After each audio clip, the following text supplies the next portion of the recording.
पूर्ण नागपूर शहराला पीएनजी म्हणजेच पाईप नॅचरल गॅसद्वारे गॅस पुरवठा करण्यासाठी पाईपलाईन टाकण्याचा प्रयत्न सुरू आहे, अशी माहिती केंद्रीय रस्ते वाहतूक मंत्री नितीन गडकरी यांनी दिली।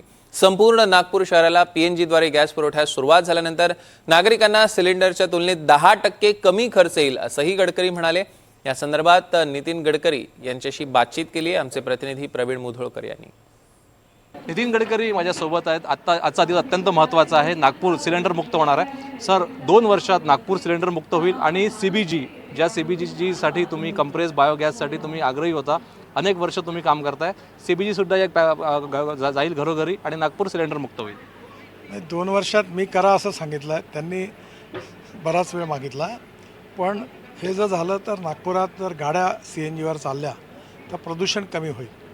दुसरी महत्त्वाची गोष्ट, नागपूर महानगरपालिकेत जो कचऱ्याचा प्रकल्प आहे तिथे 28 टन पर डे सीएनजी तयार होत आहे। मौद्यामध्ये जे रिलायन्सची जागा आहे तिथे 5 टन ऑलरेडी सुरू होत आहे। आपल्या इथे भंडारा, गोंदिया, चंद्रपूर, गडचिरोली या सगळ्या जिल्ह्यात धान आहे, त्याच्यापासून मोटर आपण तयार करू शकतो आणि इथलंही आहे। आपल्या रिक्वायरमेंटपेक्षा देशात 45% फक्त आपल्याजवळ आहे, 55% इम्पोर्ट आहे। जर आपल्या देशात शेतकऱ्यांनी किंवा अन्य मार्गाने आपण हे केलं तर आपलं इम्पोर्ट पण वाचू शकतं।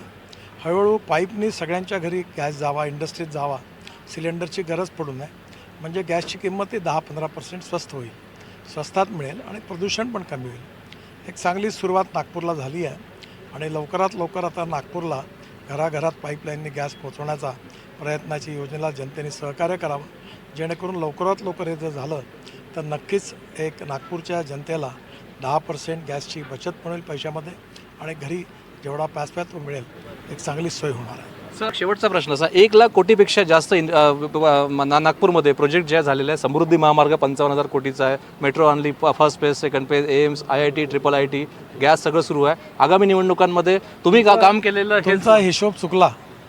आतापर्यंत मी एकट्याने माझ्या डिपार्टमेंटनीच 1.5 लाख कोटी रुपयाची कामं केली आहे आणि हे सगळे जर जोडले तर ते 2 लाख कोटी रुपयाच्या वरती जाईल। आगामी निवडणुकांमध्ये हाच मुद्दा राहणार आहे निवडणुकीत। आम्ही मिहानमध्ये आत्तापर्यंत 1 लाख लोकांना रोजगार दिला आहे। जास्तीत जास्त औद्योगिक गुंतवणूक यावी आणि इथल्या तरुण मुलाला रोजगार मिळावा याकरता प्राधान्य आहे। धन्यवाद।